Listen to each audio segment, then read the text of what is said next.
It started with a vision. Not just a league, but a statement. We got next.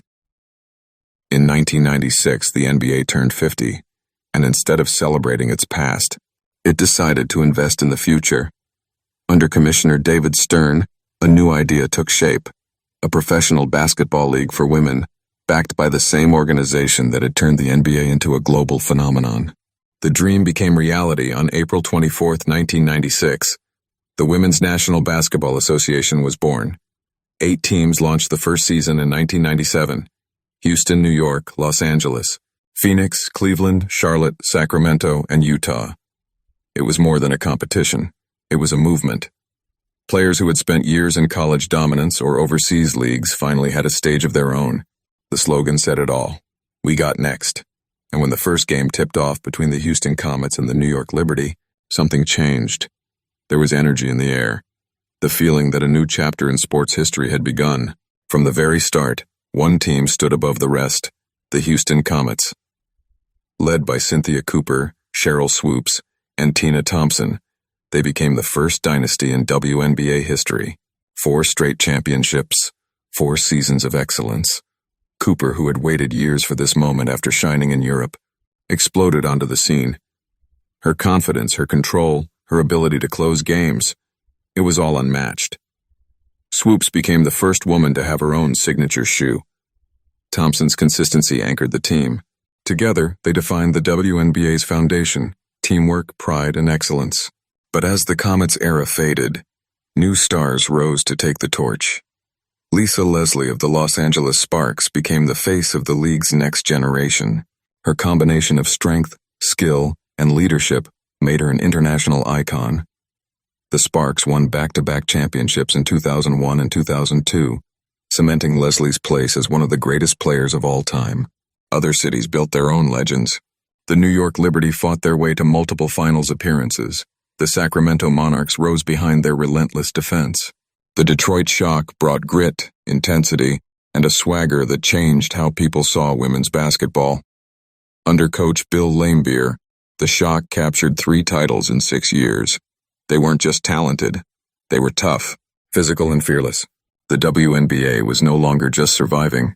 It was growing, slowly but steadily, carried by its players' dedication and authenticity.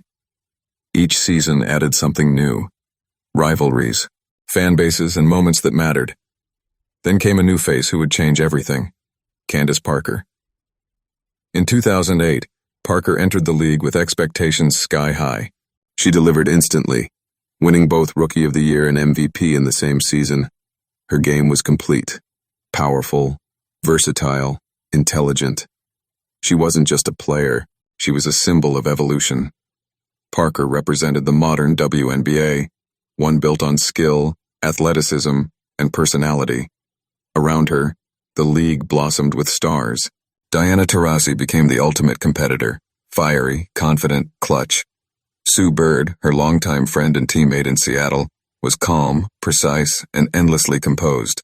Together they built legacies defined by longevity and excellence. Taurasi's scoring, Bird's leadership. 2 paths, one shared greatness. Their rivalry defined the late 2000s and early 2010s, as Phoenix and Seattle battled through unforgettable series.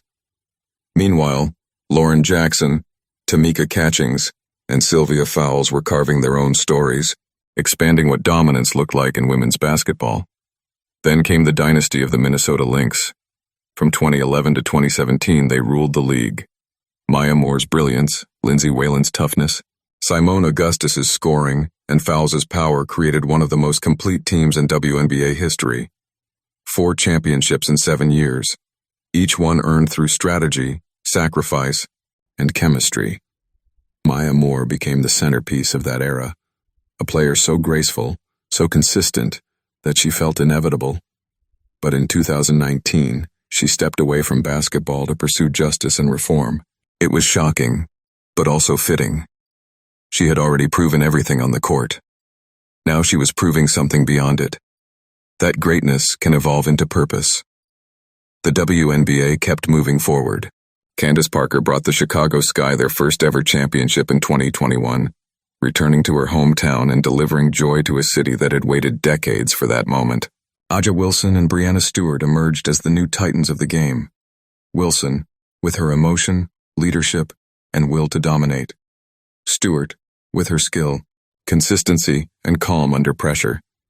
Their battles became the heartbeat of a new era. Each time they met, fans knew they were witnessing history, a rivalry for the ages. The Las Vegas Aces became the new powerhouse. Under coach Becky Hammon, a former player who carried the league's DNA into leadership, they turned precision and speed into art. 2 championships in a row, and an attitude that said, the WNBA has never been stronger. Meanwhile, the New York Liberty built their own super team. Stewart joined forces with Sabrina Ionescu and Jonquel Jones, creating a lineup that felt like destiny. The duels between Vegas and New York filled arenas and dominated headlines. For the first time, the WNBA had true modern rivalries that captured national attention. The skill level was higher than ever. The league had depth, storytelling, and stars that transcended the sport. Then came the explosion. In 2024, Caitlin Clark entered the league, a phenomenon from the University of Iowa, whose college performances had shattered every record and expectation. Her shooting range was limitless, her confidence radiated. In her first professional season, she transformed the Indiana Fever from a rebuilding team into a national sensation. Ticket sales soared, viewership skyrocketed, and the entire sports world tuned in. At the same time, Angel Reese brought charisma and fire to the Chicago Sky.